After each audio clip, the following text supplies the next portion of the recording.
It's showtime. What's up, good people? And welcome to the Frank Harris Show, the biggest, the baddest, and the best show on earth. We continue our coverage on the NBA Finals. Congratulations to the Boston Celtics. Man, I know Tatum and Brown were a long time coming, especially for Tatum with all the criticism he's gotten. That said, we talked about Kyrie. Now it's time to talk about Luka Doncic, the enigmatic Luka Doncic. Listen, this is a guy that I am so disappointed in. All right, the guy is um, as talented an offensive player as there is, as we've seen in this NBA league, as we've seen in years. The guy is a walking triple double. He's a combination of Magic and Bird. He can score, he can shoot, he can pass. Offensively, he is dynamic on offense. Sometimes he can over dribble, which makes it very difficult to play for him. But they seem to have surrounded him with a cast of players. Nico Harrison has with a cast of players that fit the dynamic of him dribble. So I still think he dribbles a bit too much, and he needs to get off the ball a bit earlier. And Jason Kidd needs to put him in other actions where he's not over dribbling. Because I think what happens too, bringing the ball up, you know what I mean, trying to navigate and dribble through sometime, he gets tired in games.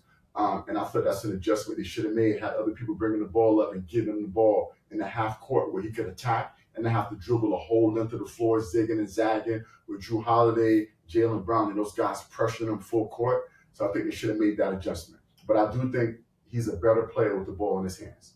Now, that being the case, okay, Luka Doncic has to come to a realization, okay? And he has to realize he will never win a championship as a leader of a basketball team playing like he played in this championship series, okay? So first it starts here. He needs to get himself in shape. He needs to come to training camp in shape. Every year this guy is out of shape. He tries to play his way into shape. And by the way, it sends the wrong message to his teammates as the leader, okay? The guy comes in out of shape every single year. So first thing first, okay? Learn from this mistake. You got your heart broke this year. You got your heart broken this year, okay?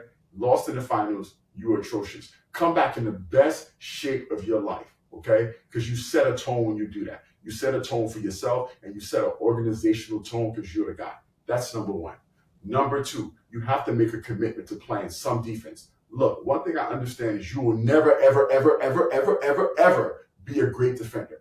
Luka Doncic, you will never be a great defender. I understand that. But your effort in this finals was atrocious. You played as bad as I've ever seen a guy on defense. And that's selfish. It's selfish when you play that way. Look, your team was playing 4-on-5 every time down the court, okay?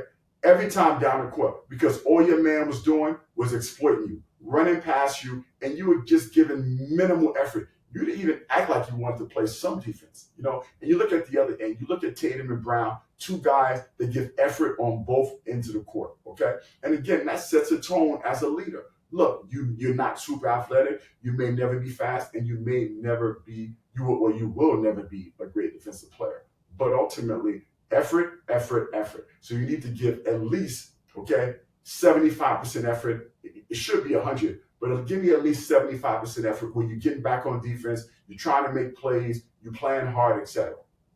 Next, you have to leave the referees alone. You have to stop crying every single play. It's atrocious. And look, historically, I've heard and I've read where you've gotten kicked out of games, tournaments, whether it was with your native team, and with FIBA, whether which in the championships with your native team, whether it's with when you played for Real Madrid for years and years in Spain. I heard you've been kicked out of so many games because of your arguing with the officials, riding the officials, et cetera, et cetera.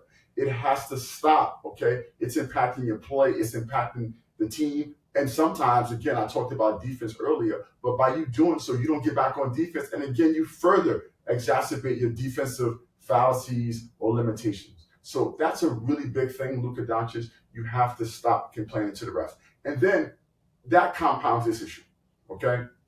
Now, the refs are human beings, okay? There's a human nature to this. if you keep killing me all game long, yelling at me, cursing me out, saying rude things, at some point the refs are going to stick it to you. And that happened in the game that you lost, where you fouled out of the game, okay? And it was a possibility that the referee could have changed the call. I believe it was game 3. I'm pretty sure it was game 3. Game 3, okay, you fouled out the game, and your team was rallying, coming back, okay? The referee could have reversed the call. He could have reversed the call, and it was a debatable call. Was it a charge? Was it a block? The guy did hook you. It could have gone either way. Okay. But when you kill the referees all game long and they have a moment where they can stick it to you legitimately, they're gonna do it. They are gonna do it. Okay. And again, it sets the wrong tone. Everybody else get back on defense, you crying to the referees every play. It looks bad. You look like a spoiled brat. It's a bad look. And again, you are the leader of this organization and team. Referees are human beings. They will miss calls, and you get a lot of calls as well. You get to the foul line all game long, deservedly so, okay? So we need you to come back in shape.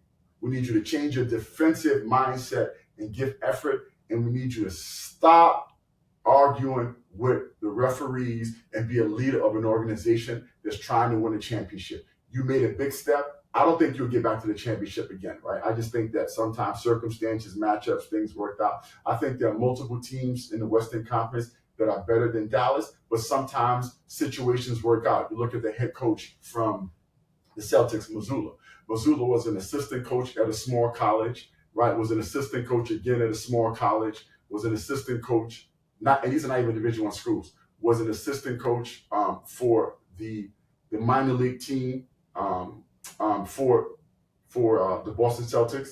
And then all of a sudden, he becomes an assistant coach for Udoka. Udoka gets in trouble with the scandal. He gets up and he becomes the head coach for the Boston Celtics. I believe he's 34 years old, and now he wins a championship with this incredible roster. Sometimes, things happen, proximity, circumstance, and all of a sudden you get this opportunity. Well, I think that's what happened with Dallas this year, right? Situations, injuries, matchups, and they got into the championship. They're not a championship level team, I don't believe, and especially if Luka Doncic, the leader, doesn't make these changes. Luka, listen, if you make these changes, you have a chance, hopefully, to replicate, at least get into a championship and maybe winning. But you as a leader, you have to make those choices and do those things to elevate and lift your team. Luka, you're on the clock. What you gonna do?